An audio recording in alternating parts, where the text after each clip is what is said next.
안녕하세요. 9월 7일 목요일 날마다 주께로 큐티 가이드 시작하겠습니다. 오늘의 본문은 로마서 6장 15절에서 23절 말씀입니다.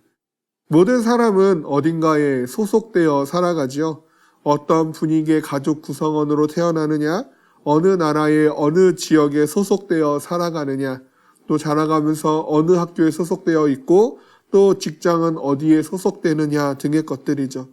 그리고 그러한 어디에 소속되었느냐 하는 것들이 때로는 전혀 다른 삶의 모습을 가져오기 마련입니다. 바울은 오늘 모든 사람은 두 가지에 소속되어진다고 가르치고 있습니다. 그것은 죄의 종으로 소속되어 있느냐 혹은 의의 종으로 소속되어 있느냐이죠. 관찰 질문 1번을 보시겠습니다.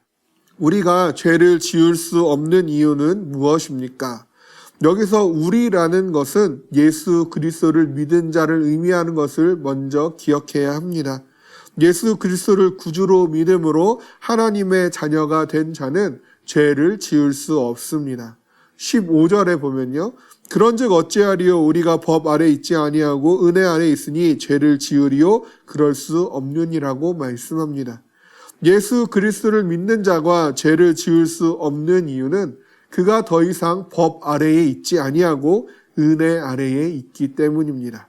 관찰 질문 2번으로 이어가 보겠습니다. 바울은 우리의 신분이 어떻게 바뀌었다고 말합니까?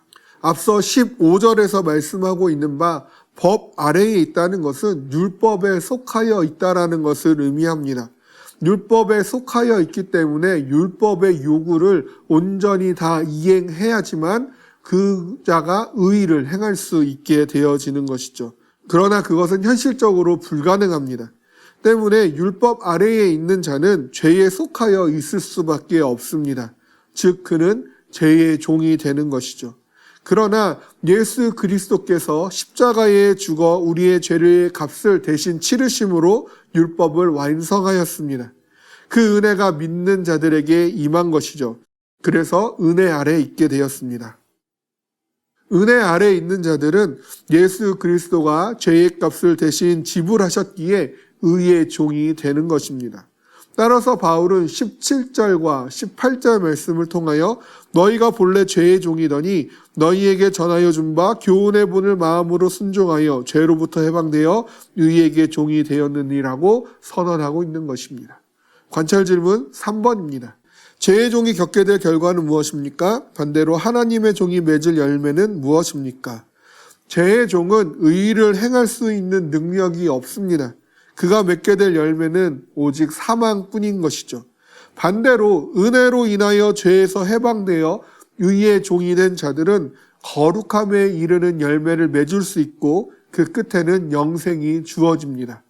따라서 우리의 소속이 의의 종임을 잊지 않고 거룩함의 열매를 맺어가도록 힘써야 하는 것이죠. 그리스도인으로 산다는 것은 내가 어디에 속한 자인지를 정확하게 아는 것이죠.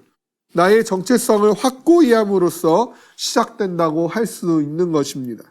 우리는 더 이상 죄의 종이 아닙니다. 우리는 의의 종입니다. 따라서 우리는 하나님께 속한 하나님의 자녀들로서 죄를 끊어내고 죄를 멀리해야 하는 것이죠. 여전히 우리는 죄의 습성을 버리지 못한 자들입니다. 신분적인 변화만이 있기 때문이죠. 그렇다고 하여서 죄를 범하는 것이 마땅한 것이 되어서는 안 됩니다. 우리는 의에 속한 자이기 때문에 그러합니다. 따라서 우리는 매일같이 죄와 싸워야 하는 것이고 거룩을 추구하며 삶을 살아가야 합니다.